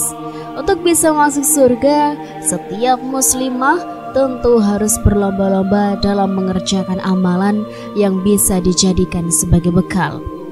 Wanita muslimah juga bisa menjadikan Ummu Mutiyah sebagai teladan, sebab Rasulullah SAW telah menyebutkan sebagai wanita pertama yang masuk surga. Mutiyah merupakan sahabat Nabi Muhammad SAW yang sangat taat kepada suaminya. Setiap hari, Ummu Mutiyah selalu mematuhi pesan suaminya untuk tidak menerima tamu laki-laki selama sang suami pergi bekerja hingga sore hari. Kepatuhan terhadap suaminya dapat dijadikan sebagai contoh dan teladan bagi setiap wanita muslim. Berikut kisah kepatuhan Ummu Mutiyah terhadap suaminya seperti yang dihimpun dari 33 kisah wanita super hebat di masa lalu karangan Arum Faiza. Kisah kepatuhan Mutiyah kepada suaminya. Pada suatu hari, Fatimah putri Rasulullah SAW bertanya kepada ayahnya, "Wahai ayahku, beritahu padaku, siapa wanita yang beruntung masuk surga untuk pertama kali selain Ummul Mukminin?" Rasulullah SAW pun menjawab bahwa wanita yang masuk surga adalah seseorang yang tinggal di pinggiran kota Madinah. "Wahai Fatimah, jika engkau ingin mengetahui wanita pertama yang masuk surga selain Ummul Mukminin, adalah Ummu Mutiyah." Mendengar jawaban tersebut, Fatimah merasa sedih karena bukan dirinya yang pertama kali masuk surga. Namun ia juga penasaran dengan sosok wanita yang disebutkan Rasulullah tersebut. Didorong rasa penasaran, Fatimah pun meminta beliau untuk memberitahu di mana dirinya bisa bertemu dengan Ummu Mutiyah. Siang harinya, Fatimah mengunjungi rumah Ummu Mutiyah bersama dengan anaknya Husain. Ketika sampai di rumah Ummu Mutiyah, ia mengucapkan salam yang disambut hangat oleh Ummu Mutiyah, menanyakan siapa sosok yang datang ke rumahnya tersebut. Saat mengetahui bahwa tamunya adalah putri Rasulullah, ia sangat senang. Namun ia tetap belum membukakan pintunya kepada Fatimah. Ummu Mutiyah bertanya, "Wah, alangkah bahagia dan terhormatnya saya dikunjungi putri Muhammad SAW. Tapi bersama siapa engkau datang?" "Bersama Husain," jawab Fatimah. "Minta maaf kalau saya tidak bisa menemui engkau karena suamiku melarang menemui laki-laki," kata Ummu Mutiyah. "Tidak, dia cuma anak kecil," sahut Fatimah. "Tapi meskipun kecil, dia adalah laki-laki," komentar Ummu Mutiyah. Fatimah pun pulang dengan perasaan kecewa. Hari itu dia tidak bisa bertemu dengan orang yang dikatakan ayahnya sebagai wanita pertama yang masuk surga. Dia lalu memutuskan untuk datang kembali esok hari. Nah, pada siang harinya, Fatimah kembali mengunjungi rumah Ummu Mutiyah. Sesampainya di sana, Fatimah mengucapkan salam dan kembali dijawab dengan hangat. Ummu Mutiyah kembali menanyakan bersama siapa Fatimah datang berkunjung. Fatimah pun menjawab, "Saya datang bersama Hasan dan Husain," jawab Fatimah. "Saya minta maaf, kemarin saya hanya minta izin menemui engkau dan Husain," lanjut Mutiyah. Akhirnya Fatimah kembali pulang tanpa bisa bertemu. Namun dia berjanji besok akan datang kembali ke rumah wanita yang membuat dirinya penasaran. Ketaatan Mutiyah kepada suami, esok harinya Fatimah kembali datang ke rumah Ummu Mutiyah dengan membawa kedua putranya, Hasan dan Husain. Ketika dipersilahkan masuk, Fatimah melihat wanita itu begitu cantik. Penampilannya dan rumahnya sangat sederhana. Ummu Mutiyah menemui Fatimah dengan terus sibuk menyiapkan masakan untuk sang suami. Ia terlihat bolak-balik sembari menjawab pertanyaan dari Fatimah. Di rumahnya, Fatimah melihat terdapat sebuah kipas dan cambuk. Melihat barang tersebut, ia merasa heran dan bingung. Untuk apakah cambuk dan kipas itu, wahai Mutia? Kipas ini untuk mengipasi suamiku yang telah lelah bekerja seharian di ladang terpanas matahari. Sedangkan cambuk aku sediakan untuk suamiku kalau sekiranya masakan yang aku buat tidak enak. Maka cambuklah diriku, ujar Mutia. Mengetahui apa yang dilakukan Ummu Mutia, barulah ia sadar mengapa Rasulullah SAW menyebutnya sebagai wanita pertama yang masuk surga. Ketaatannya luar biasa kepada suaminya adalah kuncinya. Ummu Mutia adalah wanita yang mengutamakan ridho suami dalam setiap hal yang dilakukan. Apa yang dilakukan Ummu Mutia bukanlah simbol perbudakan suami kepada istrinya. Ini adalah cermin ketulusan dan pengorbanan istri yang tentunya layak mendapatkan balasan surga. Dalam Al-Quran surat An-Nisa ayat 34, Allah Subhanahu wa Ta'ala berfirman, perempuan-perempuan soleh adalah mereka yang taat kepada Allah dan menjaga diri ketika suaminya tidak ada, karena Allah Subhanahu wa Ta'ala telah menjaga mereka. Quran surat An-Nisa ayat 34. Setelah wanita muslim menikah, maka ridho suami berada di atas ridho orang tua. Oleh sebab itu, seorang istri yang ingin menjadi penghuni surga dan mendapatkan pahala dari Allah Subhanahu wa Ta'ala harus menjaga sikap dan menaati perintah suaminya sesuai syariat Islam. Ridho suami merupakan ridho Allah Subhanahu wa Ta'ala. Hal ini tercantum dalam hadis berikut ini. Wanita mana saja yang meninggal dunia lantas suaminya ridho padanya, maka ia akan masuk surga. Hadis riwayat Tirmizi nomor 1161. Dari Abu Hurairah juga diriwayatkan, ia pernah bertanya kepada Rasulullah SAW, siapakah wanita yang paling baik? Rasulullah pun menjawab, yaitu yang paling menyenangkan jika dilihat suaminya, menaati suami jika diperintah, dan tidak menyelisihi suami pada diri dan hartanya sehingga membuat suaminya benci. Hadis riwayat An-Nasa'i nomor 3231 dan Ahmad 2251. Pada diri Mutia, Fatimah akhirnya tahu bahwa seorang istri solihah dan taat serta selalu mengharap ridho suaminya adalah seorang wanita yang pantas memasuki pintu surga terlebih dahulu. Subhanallah, semoga dari kisah ini bisa menjadi pembelajaran dan bisa menjadi pengingat bagi kita semuanya.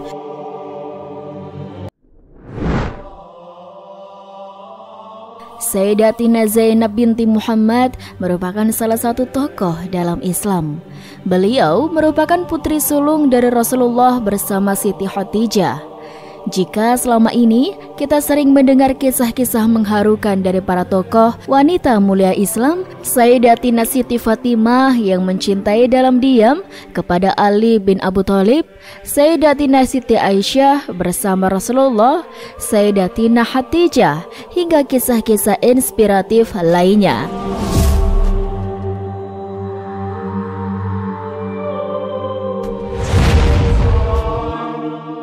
Tak banyak yang tahu nih sobat, bahwa ada satu kisah yang juga sangat menggugah hati dan memberi pembelajaran, yaitu kisah Sayyidatina Zainab binti Muhammad yang mengalami cinta berbeda agama atau keyakinan bersama suaminya, Abul As. Bermula ketika Abul As bin Rabi datang kepada Rasulullah, ia meminta agar Rasulullah SAW sudi untuk menikahkan putrinya Zainab. Lalu Rasulullah berkata, "Tunggu sebentar, saya akan tanyakan kepada Zainab." Karena dalam Islam, perempuan berhak untuk memilih siapa yang dia senangi dan tidak dia senangi. Tidak boleh seorang perempuan dipaksa untuk menikah dengan seseorang yang tidak dia cintai. Rasulullah lantas mendatangi putrinya. "Wahai Zainab putriku, sungguh Abul As bin Rabi datang untuk meminta dirimu sudi untuk menjadi istrinya."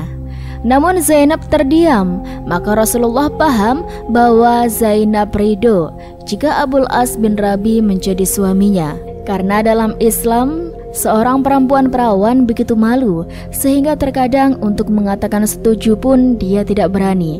Maka terjadilah pernikahan antara Abul As bin Rabi dengan Zainab.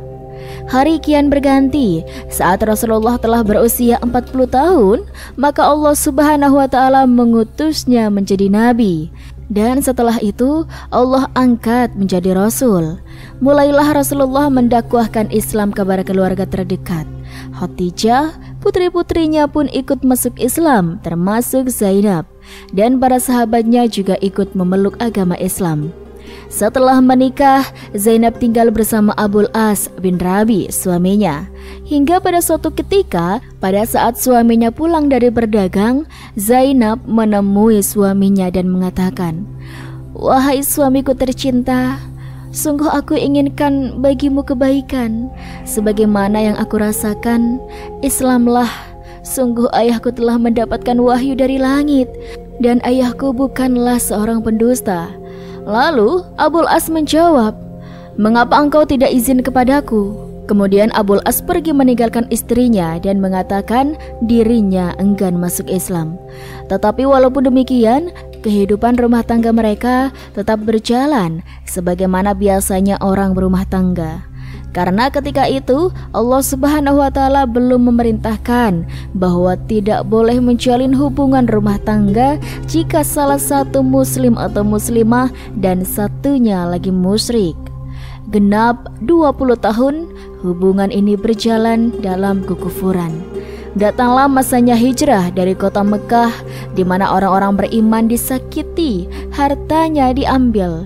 Ketika itu datanglah Zainab kepada Rasulullah dan berkata, "Wahai ayahanda, sudahkah engkau membiarkan aku di sini bersama suamiku? Saya ingin mengurusnya." Lalu Rasulullah pun mengizinkan Zainab untuk menemani suaminya, yang ketika itu masih belum masuk Islam. Senantiasa Zainab berupaya mengajak suaminya untuk masuk Islam. Namun apa daya Zainab, karena hidayah hanya ada di tangan Allah Subhanahu wa taala. Sedahsyat apapun ketegaran hati Zainab mengajak suaminya untuk masuk Islam, tetap saja Abul As tidak mau. "Sungguh aku tidak mau, karena aku khawatir orang-orang Mekah mengatakan aku masuk Islam disebabkan karena istriku. Karena aku patuh kepada istriku, aku tidak ingin dikatakan oleh orang-orang kafir," ucap Abul As. Tetapi meski begitu, Zainab tetap bersabar menghadapi suaminya, sehingga datanglah masa perang Badar, di mana semua orang di Mekah dipaksa untuk memerangi kaum muslimin. Dan terjadilah perang dengan 313 pasukan kaum muslimin berhadapan dengan 1000 orang dari Quraisy. Di antaranya ada Abul As bin Rabi yang juga dipaksa untuk memerangi umat muslim. Sungguh Zainab khawatir kalau suaminya terbunuh, dan juga khawatir kalau ayahnya juga terbunuh. Perang Badar pun usai dengan kemenangan umat muslim atas izin Allah Subhanahu wa taala. Terbunuhnya dan tertawannya kaum Quraisy termasuk Abul As bin Rabi.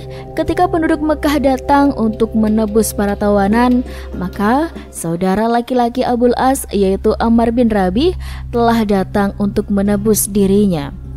Ketika itu Zainab, istri Abul As, masih tinggal di Mekah. Ia pun telah mendengar berita serangan kaum muslimin atas kafilah-kafilah Quraisy, termasuk berita tertawannya Abul As. Berita ini sangat menyedihkannya. Lalu ia mengirimkan kalungnya yang terbuat dari batu onyx zafar, hadiah dari ibunya, Khadijah binti Khuwailid radhiyallahu an. Zafar adalah sebuah gunung di Yaman. Khadijah binti Khuwailid telah memberikan kalung itu kepada Zainab ketika ia akan menikah dengan Abul As bin Rabi. Dan kali ini Zainab mengirimkan kalung itu sebagai tebusan atas suaminya Abul As. Kalung itu pun sampai di tangan Rasulullah SAW. Ketika beliau melihat kalung itu, beliau segera mengenalinya. Dan kalung itu mengingatkan beliau kepada istrinya yang sangat ia sayangi, Khadijah. Beliau pun berkata, "Wahai kaum muslimin, ku kembalikan kepada kalian kalau semisalnya kalian memberikan izin kepada Abul As dibebaskan tanpa harus dengan memberikan jaminan kalung ini. Karena kalung ini merupakan kalung milik Khadijah yang diberikan kepada Zainab, dan Zainab menebus suaminya dengan kalung ini. Maka dibebaskanlah Abul As tanpa tebusan, dikembalikanlah kalung tersebut kepada Zainab. Kehidupan terus bergulir, tetapi Abul As masih belum juga diberikan hidayah untuk masuk Islam. Subhanallah. Maka datanglah Rasulullah membisikkan ke telinga Abul As dan mengatakan, "Aku ingin membisikkan kepadamu suatu perkata, maka dengarkan. Wahai Abul As, aku tidak pernah mengetahui engkau berkhianat. Aku mohon kepadamu, kau kembalikan Zainab. Sungguh Allah Subhanahu wa Ta'ala telah mengharamkan kalian untuk bersama dengan dua keyakinan yang berbeda." Maka Abul As pun menjawabnya, "Baik ya Rasulullah Sallallahu Alaihi Wasallam." Lalu Abul As kembali ke Mekah. Dia mengatakan kepada Zainab, "Wahai Zainab, sungguh kita akan berpisah." Lalu Zainab bertanya, "Kenapa wahai suamiku?" Abul As pun menjawab, "Sesungguhnya ayahmu memerintahkan agar engkau diantarkan ke kota Madinah. Sesungguhnya Allah telah melarang kita untuk tetap bersama." Akhirnya Zainab pun diantarkan ke kota Madinah. Berpisahlah kedua kekasih ini. 6 tahun Zainab di kota Madinah, berpisah dengan suaminya. Berbagai macam lamaran datang ingin menikahi Zainab, tetapi ia tidak sudi menerima lamaran tersebut. Ia berharap seandainya suaminya kembali dan masuk Islam, dia berharap suaminya datang kepadanya dengan keadaan Islam dan menjemputnya kembali menjadi istri Abul As. Subhanallah.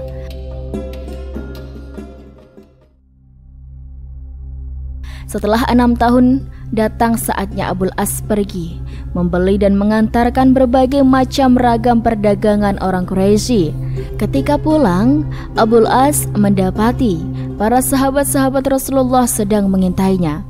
Maka seketika kaum muslimin mengejar Abul As, dan saat itu Abul As lari meninggalkan harta milik orang-orang Quraisy. Ia bersembunyi dan bertanya, "Di mana rumah Zainab?" Lalu ia masuk ke rumah Zainab. Ia kaget melihat suaminya dan bertanya, "Apakah engkau telah masuk Islam?" Abul As menjawab, "Tidak, aku datang menyembunyikan diri. Sungguh kaum muslimin telah mengambil harta milik kaum Quraisy. Tolong Zainab, amankan diriku." Sembunyilah Abul As di rumah Zainab. Lalu ketika subuh, Zainab berkata sekeras-kerasnya, "Wahai kaum muslimin, sungguh saya telah memberikan jaminan keselamatan kepada Abul As, maka dia jangan diganggu."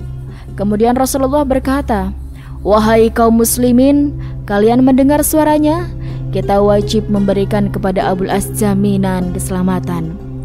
Kemudian Rasulullah SAW meminta kepada kaum muslimin, "Kalau kalian sudi mengembalikan semua harta kaum Quraisy untuk diantarkan ke Madinah, lakukanlah. Tapi tidak saya paksa." Untuk mencari keridhaan Rasulullah, maka mereka mengembalikan seluruh harta kaum Quraisy. Abul As berangkat ke kota Madinah dan mengantarkan semua harta milik orang-orang Quraisy pada pemilik-pemiliknya. Setelah semuanya kembali kepada pemilik-pemiliknya, maka berkatalah Abul As, "Wahai orang-orang Quraisy, ada yang kurang? Apakah harta ada yang tertinggal?" Maka mereka mengatakan, "Tidak, sesungguhnya engkau orang yang jujur. Sebaik-baiknya orang adalah engkau." Lalu Abul As bersaksi, "Wahai kaum Quraisy, saat ini aku telah bersaksi bahwa tidak ada sesembahan yang patut disembah kecuali Allah dan Rasulullah sebagai utusan Allah. Saya mengimani Muhammad dan saya akan kembali hijrah." Maka dia kembali ke kota Madinah. Kemudian ia bersaksi di hadapan Rasulullah, kemudian masuk Islam. Lalu Rasulullah mengembalikan pernikahan Zainab dengan Abul As, dan mereka pun hidup sebagaimana seorang istri. Sungguh betapa bahagianya Zainab ketika melihat keislaman Abul As. 1 tahun setelah itu, Zainab meninggal dunia.